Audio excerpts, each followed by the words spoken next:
Bom, a semana começou quente. O ministro Gilmar Mendes, do Supremo Tribunal Federal, foi sorteado para ser o relator do habeas corpus coletivo contra a prisão de condenados em segunda instância no Brasil. A ação é assinada por 10 membros da Associação dos Advogados do Estado do Ceará. O habeas corpus ataca diretamente o que chama de uma omissão da presidente do Supremo, ministra Carmen Lúcia, que não pautou 2 ações declaratórias de constitucionalidade sobre o tema. A concessão de habeas corpus no Supremo é algo extremamente raro, né? Mas já aconteceu este ano. E um dos habeas corpus coletivo, né, ocorreu naquele caso das mães presidiárias relatado por Ricardo Lewandowski na segunda turma. Bom, Vera, claro que a reunião será amanhã, mas enfim, como é que você analisa nas mãos do Gilmar Mendes essa aquela decisão, coisa né? de futebol, né, Patrick? Quem não faz, toma. A Carmen Lúcia acabou deixando tomar gol. Primeiro, o Celso de Mello chamou uma reunião para tratar do assunto, algo que caberia a ela fazer como presidente.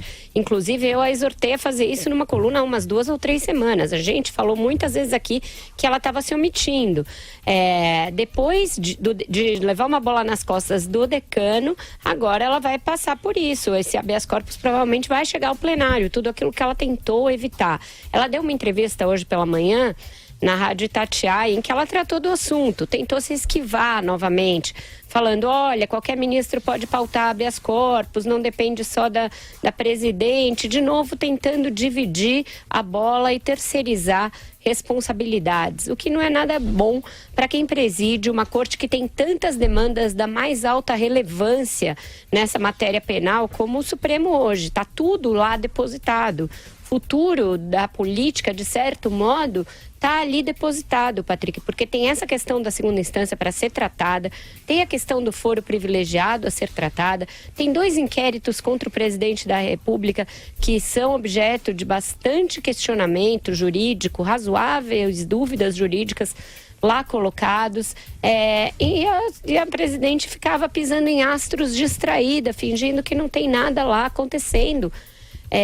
Agora vai ser obrigada pelos fatos a encará-los, né? Não adianta você fingir que o problema não existe, empurrá-lo para debaixo do tapete para que ele deixe de existir. Você precisa enfrentar. Então, agora estamos diante desse habeas corpus coletivo. O ministro Gilmar, sendo o relator, é a oportunidade que ele tem para fazer como um Pokémon e evoluir, né? Todo mundo diz que ele pretende evoluir. Gilmar Mendes evolui para qual será o Pokémon. Vamos ver o que ele vai fazer, como ele vai justificar a mudança de posição nesse caso. Mas agora a bola está com ele. O que você acha, Andreasa? E já emendando, Carmen Lúcia também é sempre um assunto que te empolga, né? Patrick Santos, para você ver a minha miséria, né? O nível da empolgação, da matéria da minha empolgação. Mas o fato é o seguinte, isso tudo decorre de uma agenda pessoal da presidente do Supremo, né? Que tem se preocupado em dar respostas ou em parecer como estadista, líder, para o mundo político, para a imprensa, para grupos de pressão da sociedade, à revelia da liderança natural que lhe cabe de defesa da Constituição, de presidente do Supremo. Essa bagunça agora, em que o Celso de Mello toma a frente, não sozinho, ele é a expressão de uma pressão de que temos tratado aqui diariamente há muitas semanas, aliás, há meses, de todos os lados, para que se paute essa matéria. E há múltiplos caminhos para pautá-la. Qual é a consequência do cenário atual? Eu avanço na minha provocação. É o fim da presidência da Carmen Lúcia. Isso que está acontecendo agora marca o fim objetivo, prático da sua gestão à frente do Supremo, embora vá ainda até setembro, se eu não me engano. Mas acaba aqui. Porque é assim que funciona quando se tenta tapar o sol com a peneira, fugir da realidade. Você tem lá parado, e eu estou falando sobre isso aqui há semanas especificamente, 2 ações declaratórias de constitucionalidade, habeas corpus quicando. Habeas corpus é uma coisa muito grave. Não importa que seja sobre o Lula ou quem quer que seja. Precisam ser enfrentados. e se nega, rebola para cá, rebola para lá, dá entrevista aqui, dá entrevista acolá, e a pressão vai se cercando e a coisa vai se fulanizando cada vez mais, porque a virtual prisão do Lula se aproxima. Então, matéria que poderia e deveria ter sido tratada ainda no ano passado, portanto, com maior distância em relação ao caso concreto do Lula, agora é incontornável, inseparável. Mas o fato é o seguinte: aquela votação de fevereiro de 2016, depois confirmada em novembro do mesmo ano, se sustenta com repercussão geral. Não tem efeito vinculante, estimula a desordem. Cada um pode decidir como quiser, monocraticamente, inclusive, nas turmas, vá lá. A ação declaratória de constitucionalidade, as duas que estão lá sobre essa matéria, uma vez enfrentadas, votadas, seja qual for o resultado, aí sim gera decisão, efeito vinculante, serve para todo o judiciário, obrigatoriamente. Nos livra da condição que se aproxima se a matéria não for apresentada, e aí pensando politicamente, hein? Com aqueles que acham que a prisão do Lula resolve o problema e o tira da disputa. Ele pode ser preso pouco depois a entrada de habeas corpus, aí com fato concreto, vem para o Fachin, que é o relator do caso, e aí só Deus sabe o que vai acontecer, porque não existe efeito vinculante, pode-se tomar a decisão que quiser a respeito. Então Lula preso, Lula solto, preso, solto, preso, solto, é isso que a gente quer? Além da insegurança jurídica, alguém já imaginou? Quem não está preocupado com o Estado de Direito? Alguém já pensou na questão político-eleitoral? Na maravilha de herói, de mártir, que se pode constituir com Lula a partir daí? O que você acha, Madu? Você vê nessa movimentação aí também um esforço para livrar o ex-presidente Lula da prisão? É um belo imbróglio jurídico que estamos metidos. Tem um artigo muito bom da Eliane Cantanhede, ontem no Estadão, né, que dá uma panorâmica, e só para resumir a ideia, que eu concordo com ela, o que se vê, né, o pano de fundo dessa história é que existe uma concertação geral, né, do que o Andréasa chama do establishment, no sentido de livrar o Lula da cadeia, e em se livrando o Lula da cadeia, você livra, por via de consequência, todos os outros políticos que estão envolvidos com a Operação Lava Jato. E isso interessa, digamos, aqueles, ao Zé Sarney da vida, ao Jader Barbalho, Renan Calheiros, Collor de Mello, essa turma toda. Por outro lado, também isso satisfaz aos esquerdistas, aos amigos do Lula, aos apaniguados do Lula, que admitem a troca, né? Livra-se o Lula da cadeia, né? E em troca também livra-se digamos assim, olha só, é ironia, hein, pessoal? A banda podre da política brasileira, né? Porque Deus me livre a esquerda ser banda podre, né? A nossa esquerda é mais limpa e virgem que a Madre Teresa de Calcutá. Essa concertação existe. Está aí, é interessante que as forças retrógradas brasileiras, elas agem assim por espasmos, né? Elas estavam quietas, né? Acoelhadas, e agora estão, esse próprio habeas corpus coletivo faz parte desse movimento, e nós estamos num belo imbróglio institucional, né? Em que não se pode perder de vista o que é melhor para o Brasil. Caso seja vencedora essa, digamos assim, essa entente, né? Essa frente do atraso aí de libertar o Lula, corre o risco, né, da gente ter daqui a pouco um presidente da República condenado por 9 juízes, né, a 12 anos e um mês de cadeia, né? E será que toda a sociedade brasileira vai aceitar isso? Hoje a situação é de enorme complexidade. Veja a situação que o Brasil está. Não estamos falando nem do problema da violência, né? Hoje morreu no centro do Rio de Janeiro uma pessoa assassinada em conflito com bandido. Né? Então não estamos nem tocando nessa faceta do problema. Estamos tratando só da faceta Lula da Silva, porque o que está em julgamento em todo o tempo é se o Lula vai preso ou não. E por consequência, se os outros, né, até Michel Temer vai preso ou não. Então, o momento do Brasil é de enorme gravidade, e eu fico imaginando realmente as enormes pressões que a ministra Carmen Lúcia deve estar sofrendo, né? O Supremo Tribunal Federal, já se sabe, é um tremendo balaio de gato, né? É uma guerra de foice do escuro. E o pior, né? A gente assiste tudo isso bestializado, impassível, porque não pode fazer nada. Nosso destino está na mão, né, desse coletivo aí.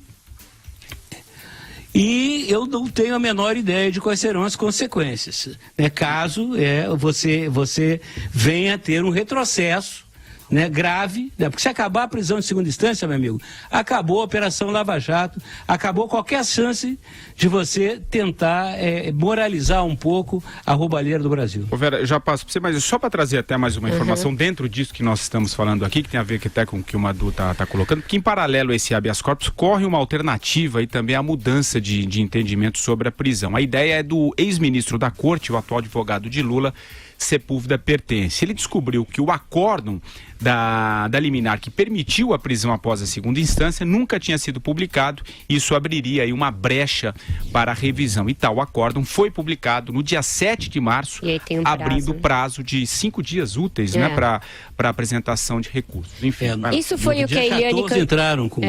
Isso foi o que a Eliane Cantanhede escreveu ontem, né? E acho que tem a ver com essa discussão do habeas corpus coletivo que está na mão do Gilmar. Para deixar bem claro, tá? Para que não reste dúvidas, eu vou falar com todas as letras. Eu sou absolutamente favorável à possibilidade, aliás, que se cumpra a pena de prisão após condenação em segunda instância. Eu disse isso aqui desde a hora 1 e não mudei. Então, o fato de eu achar que o Supremo tem de discutir em definitivo não muda em uma vírgula o meu convencimento de que não há nenhum óbice ao direito de defesa, ao livre direito de defesa, o fato de o sujeito começar a cumprir a pena após condenação em segunda instância. Não existe possibilidade disso ser sustado. Os recursos que tenham de ser apresentados para as cortes superiores podem ser apresentados sem problema que ele comece a cumprir a pena. Então, eu sou favorável a isso. Agora, se tem um ministro que quer mudar, que é o ministro Gilmar Mendes, isso tem de ser decidido logo, sob pena de ficar decidindo de um jeito para cada réu e não ter segurança jurídica de fato nenhuma no país.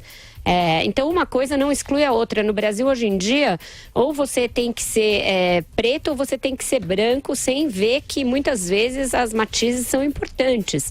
Não é porque eu tenho uma posição que eu vou ficar fechando os olhos para o fato de que existem casos colocados na pauta do Supremo que não podem ser adiados, sob pena de se criar uma mixórdia jurídica no país. Fala, Andreasa. E sabe o que tem aí? O que está na ordem do dia? Esse debate todo, que também, e tem a ver com o que a Vera disse agora, né? A gente fica pensando em soluções extremas para os casos, né? Há muito tempo vocês sabem, eu digo aqui, que não acredito na prisão do Lula. Eu sempre defendi que nós chegaríamos a um momento como esse, numa situação grave, de beligerância, em que o Supremo, e eu continuo sustentando essa ideia, resolverá o problema. E, circunstancialmente, a favor do Lula. Né? Eu repito, acho que se dará um jeito, e a lei permite que se dê, para que ele não seja preso. Mas mesmo a prisão dele serve de exemplo, né? As pessoas pensam, ou é cana dura, preso, vai para o presídio, ou fica livre. Tem posições intermediárias para isso. Prisão domiciliar, por exemplo, serve também para o que está em discussão no Supremo. Eu já falei aqui sobre isso, relativamente à segunda instância. Quais são os polos, né? Havendo condenação em segunda instância, autoriza-se a prisão. Por enquanto, repercussão geral, não obriga. Mas caso se vote a ação declaratória de constitucionalidade e se decida que, havendo prisão em segunda instância, ocorrerá a prisão. Cana, né? Ponto. O outro extremo sendo a seguir ao pé da letra a Constituição, algo com que eu me identifico, que é aguardar o trânsito em julgado, né? O cumprimento de todas as esferas, instâncias de recurso. O que se negocia, e essa reunião de amanhã do Celso de Mello me parece tratar disso, e ele já falou isso em entrevistas, já chamamos atenção aqui para isso, também uma solução intermediária. Nem a prisão imediata, nem a espera do último recurso. Que se suba um grau e que se dependa de decisão no STJ, no Superior Tribunal de Justiça, vá lá na terceira instância, para que se possa ou não cumprir a pena. É isso que está na ordem do dia. E aí, circunstancialmente, é óbvio que o Lula é o beneficiado. A subir esse grau, a se depender do STJ, o Lula ganha tempo suficiente para botar o seu bloco na rua, como já está. Aí vamos nos ver lá na frente com a lei da ficha limpa, mais difícil de burlar. Mas quem duvida do efeito dominó, uma vez que o cara não vai preso? Vai, Madu. Pois é, o Lula, por sinal, o Lula, né, Andreasa, com o bloco dele na rua de forma bastante melancólica. As notas que se tem aqui durante o fim de semana e hoje também, é que ele está com a moral bem baixa, lá embaixo. E se você olhar as imagens, né, tanto, né, o cabelo encanecido, o aspecto geral do Lula não é dos melhores, de maneira nenhuma, longe disso. Agora, eu insisto, a minha visão é que é bastante conjuntural. A gente está num momento da história do Brasil em que a gente pode realmente ter um enorme ganho, digamos assim, de qualidade do combate à corrupção e à boa gestão do dinheiro público, né? E isso se dá e se deu por conta da prisão em segunda instância, por conta das delações premiadas, não há menor dúvida disso. Se a gente insiste nessa tese, nessa coisa brasileira, de que o cara só cumpre em pena depois de cumprir todas as instâncias, né, e de transitar em julgado, o que vai acontecer é o que acontece há 500 anos.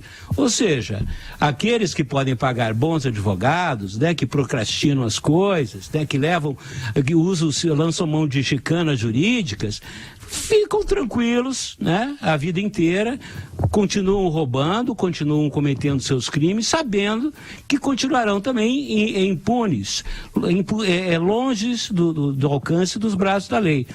Eu acredito, né, que a sociedade brasileira não quer isso no seu todo, né? Eu acredito que isso é uma aspiração da sociedade brasileira dar um basta nessa história.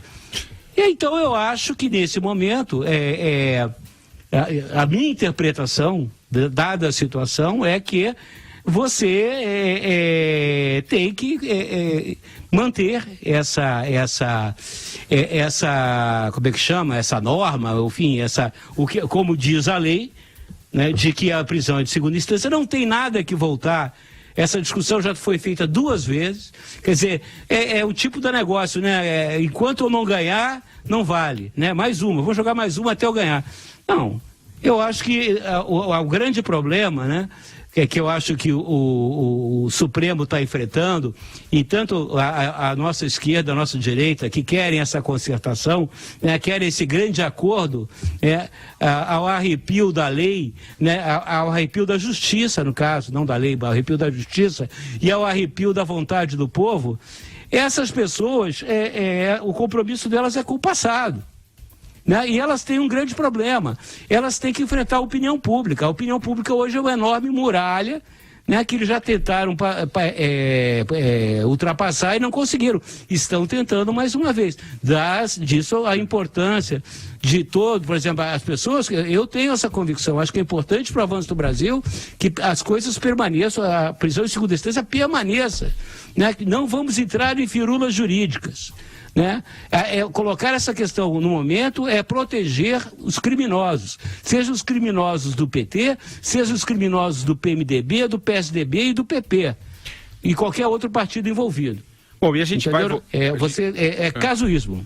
E claro, a gente vai voltar a falar desse assunto, amanhã tem essa reunião importante, enfim, com certeza esse tema vai dominar aqui o noticiário nessa semana.